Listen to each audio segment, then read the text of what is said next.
At this time, I would like to introduce our alumni speaker, Dr. Paula MacIan. Dr. Paula MacIan started part-time in Qvcc in 1976. In 1977, she had twins and finished her degree in 1985. She was able to transfer to the University of Connecticut as a junior in 1985 and graduated from there with a Bachelor's of Arts in 1990 and a PhD in clinical psychology in 1995. Living and training in Texas, Alaska, Florida, Oklahoma, and Arizona, Dr. MacIan has spent her career working with children with mental health issues. Please join me in welcoming Dr. MacIan.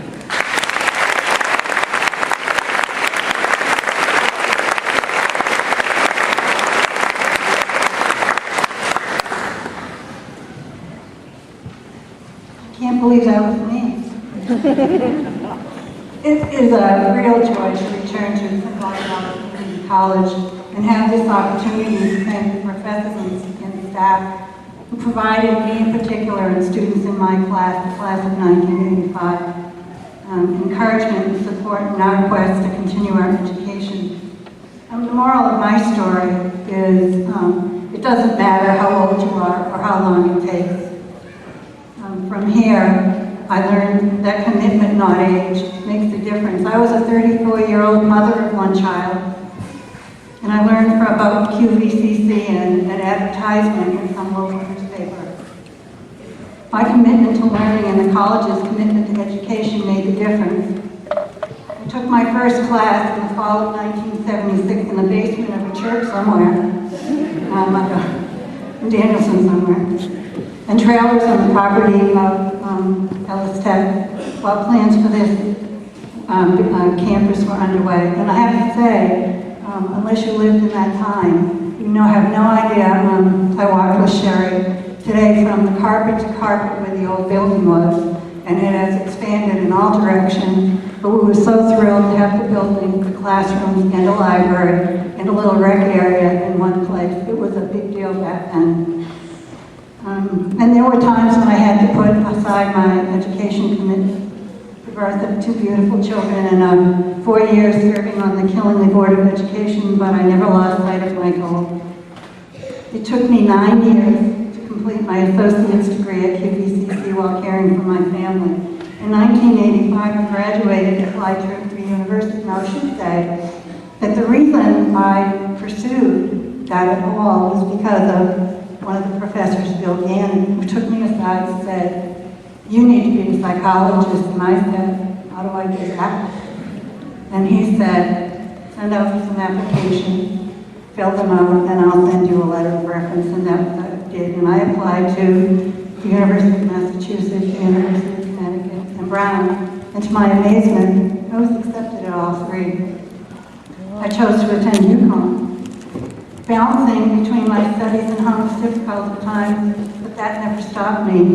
Difficulty in change doesn't need to stop me either. With Qvcc at our back, we don't have to do it alone. I remember Eleanor McDonald. She was my first teacher. Rosa Garcia, who was here for a short time teaching Spanish, and Bill Gannon, to name a few, and the positive approach of providing support and encouragement to their students. Because of them, I was able to continue on, was accepted at UConn's graduate program, and completed my PhD in clinical psychology at age 52. I've had wonderful opportunities as a clinical psychologist working with people who experience trauma in their life. At a child advocacy center in Houston, Texas, in the bush in Bethel, Alaska, I'm working with Child Protective Services and providing mental health services for Native Americans on the Navajo Reservation in Fort Pines, Arizona. Now in private practice in Norman, Oklahoma at age 72. I have no plans of retirement. This has and continues to be a wonderful journey whose seed was planted at this college. The care and commitment of the staff provided the solid base. The underlying message was always, you can do it. I share my journey so that you might see there are no limits to what you can do.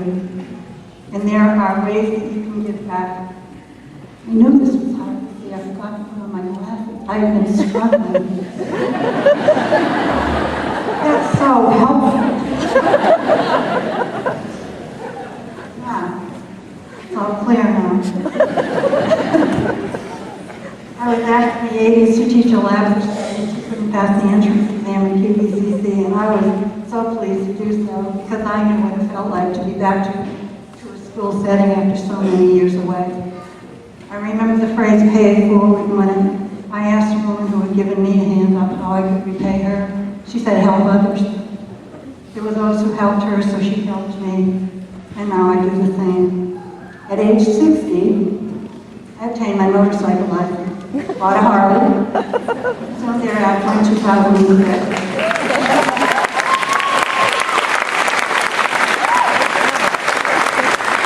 You have to know that I would be so much more comfortable in my boots and a leather jacket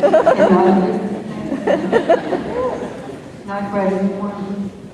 In 2006, I met with people who ride with the nonprofit organization Bikers Against Child Abuse, or BACA. We volunteer our time to provide support for children who have been abused and are living in fear. And they actually do have a chapter in Mandy for anybody who might be interested. You too can find that place, enrich your life and that of others by taking what you have learned and giving your time to your community in a worthwhile endeavor. I'm happy to be able to contribute financially to Qvcc future alumni, and that the foundation money will provide educational support to those who may need and cannot afford to attend college. I've always and will continue to wear my Qvcc ring with pride, and am blessed to be able to support this institution and hope that others will benefit as I have following my dream. So many thanks to all those who were there for me and who continue to support the students in this institution through their commitment to learning. And congratulations to the class of 2015.